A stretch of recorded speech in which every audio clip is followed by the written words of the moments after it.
Welcome to War Bios, the podcast where we delve into the lives of history's most renowned military leaders.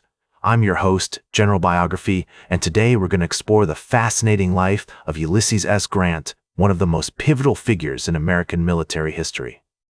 From his humble beginnings to his rise as a legendary commander, Grant's story is one of perseverance, strategic brilliance, and ultimately, triumph.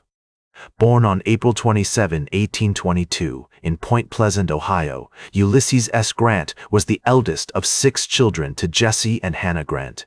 His father, Jesse, was a tanner and a farmer who had moved to Ohio from Pennsylvania, seeking new opportunities and a better life for his family. The Grants lived in a small, rustic house on the banks of the Ohio River, where young Ulysses spent much of his childhood playing and exploring the surrounding countryside. The rugged landscape of southern Ohio, with its rolling hills, dense forests, and winding rivers, would later influence Grant's appreciation for the natural world and shape his approach to military strategy. Grant's early life was marked by a strong sense of family and community. His parents were devout Methodists who instilled in their children a strong sense of morality and duty. Ulysses' mother, Hannah, was particularly influential, teaching her children the importance of hard work, self-reliance, and compassion for others. The Grant family was not wealthy, but they were comfortable, and Jesse's tannery provided a steady income that allowed them to educate their children and enjoy some of the comforts of life. As a young boy, Ulysses attended the local school in Point Pleasant, where he demonstrated a keen intellect and a strong interest in reading and writing. He was especially drawn to stories of adventure and bravery, which sparked his imagination and fueled his ambition.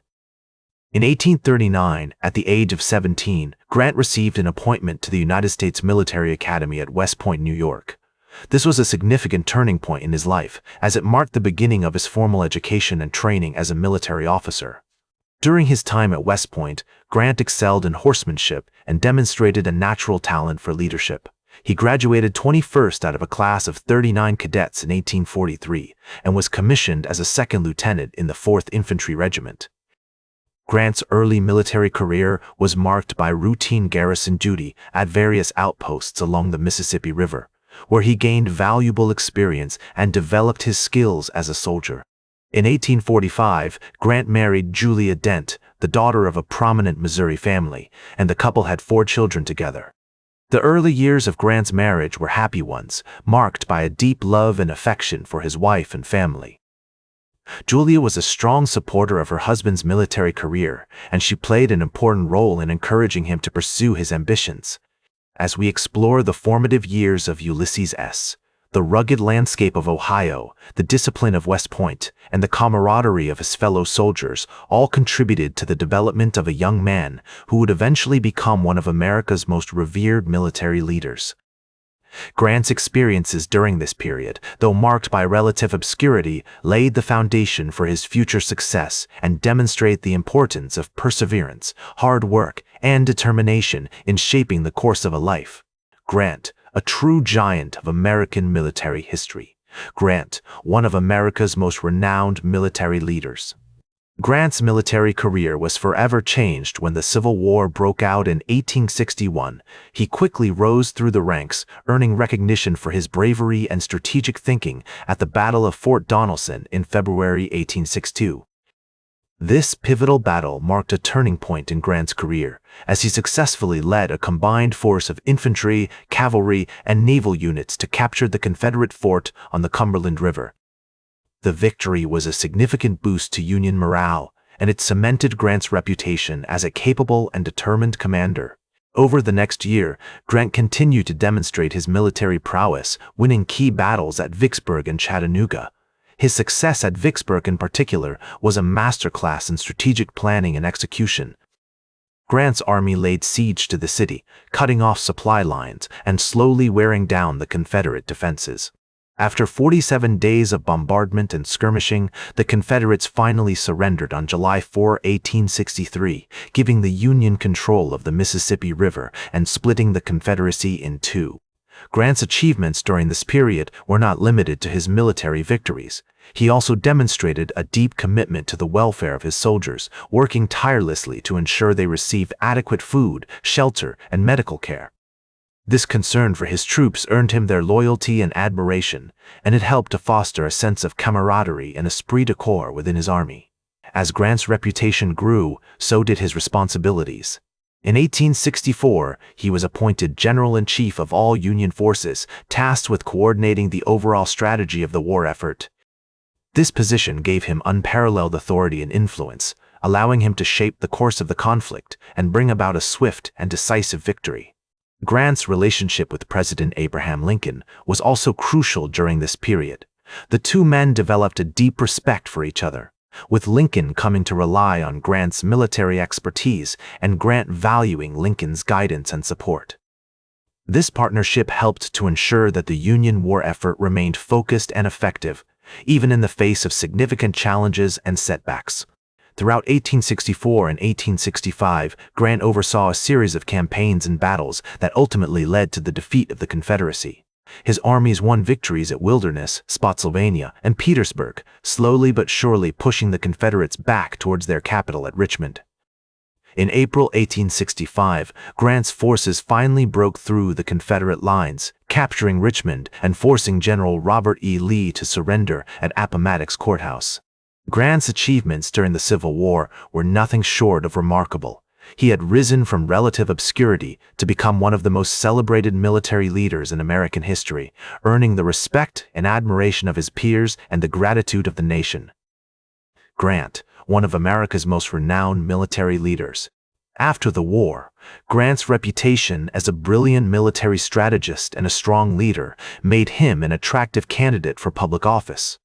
In 1868, he was elected as the 18th President of the United States, running on a platform of Reconstruction and civil rights for African Americans.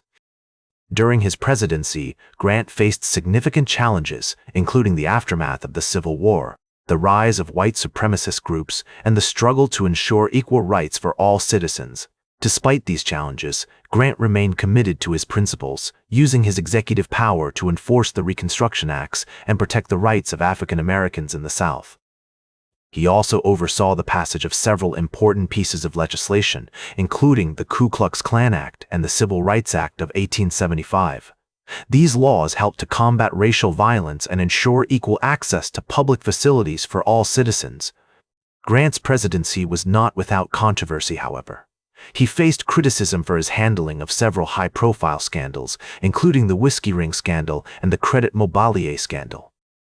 Additionally, his administration's policies on Native American affairs were often marked by violence and coercion, leading to significant conflict with indigenous tribes.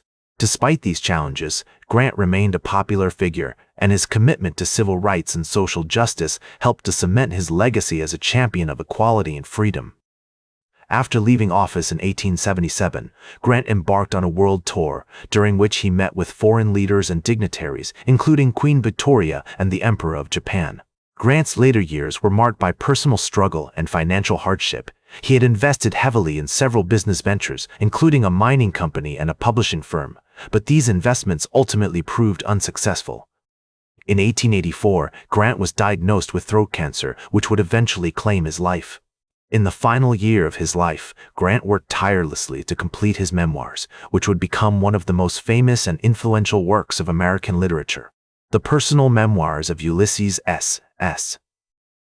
Grant were published in 2 volumes, with the first volume appearing in December 1885 and the second volume appearing posthumously in 1886. Grant's legacy is complex and multifaceted, reflecting both his significant achievements as a military leader and statesman, as well as his personal struggles and controversies.